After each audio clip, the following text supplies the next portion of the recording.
कृष्ण को समझे बिना हम गीता नहीं समझ सकते। जी हाँ, हम जानते हैं गीता की व्याख्या अलग अलग विद्वानों ने अलग अलग तरह से की है और पढ़ने वाले अपने हिसाब से उसका अर्थ निकाल लेते हैं, जो गलत ही नहीं कई बार बहुत खतरनाक भी हो सकता है। तो फिर कैसे समझें गीता का सही अर्थ? कृष्ण कहते हैं, तुम एक तरफ तो बहुत ही बुद्धिमानी की बात करते हो और दूसरी तरफ उन लोगों के लिए विलाप करते हो जिसके योग्य ही नहीं है। कोई ऐसा वक्त नहीं था जब तुम, मैं या ये लोग नहीं थे। इसका क्या मतलब हुआ? यदि इन शब्दों को केवल शब्दों की तरह लिया जाए तो ये बहुत ही खतरनाक शब्द हैं। यही वजह है कि गीता पर आने से पहले हमने कृष्ण के व्यक्तित्व को स्पष्ट करने में वक्त लगाया। आप अपने तार्किक दिमाग का प्रयोग करेंगे और तब आपके लिए आसान हो जाएगा कि आप दूसरों के कष्टों और परेशानियों का ढेर लगा देंगे और फिर लोगों से कहेंगे आखिर यहाँ क्या है। यदि तुम बुद्धिमानी की बात कर रहे हो तो यह कहकर कृष्ण यह स्वीकार कर रहे हैं कि अर्जुन की बातें बुद्धिमान भरी हैं। कृष्ण कहते हैं, तुमने उन लोगों के लिए विलाप किया जो इसके योग्य नहीं है। इसका अर्थ है तुम ऐसे लोगों के लिए विलाप कर रहे हो जो तुम्हारे विलाप के काबिल नहीं है, क्योंकि वो कोई दुष्ट है।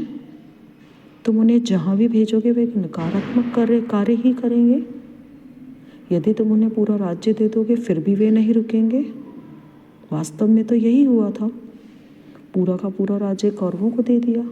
पांडव राज्य छोड़कर चले गए, जंगलों को साफ किया, अपने ने नए राज्य की स्थापना की, वहाँ सुख चैन से रहने लगे। तो भी कौरव चुप नहीं बैठे। पांडवों को उनके नए राज्य से बाहर करने के लिए उन्हें कुछ ना कुछ तो करना ही था।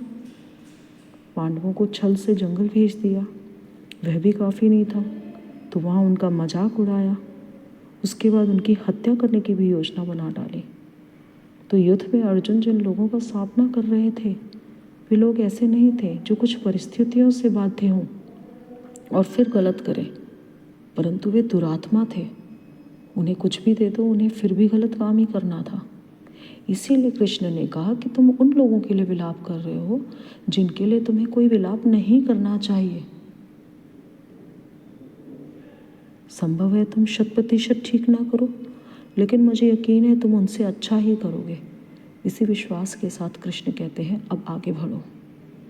ऐसा कोई समय नहीं रहा जब मैं, तुम या ये राजा इस धरती पर नहीं थे।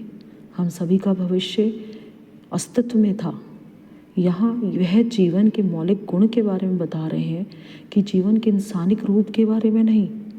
आप जीवन को नष्ट नहीं कर सकते, आप बस उस मनुष्य के जीवन का अंत कर सकते हो जो इस समय आपके सामने खड़ा है, अर्थात शारीरिक रूप से।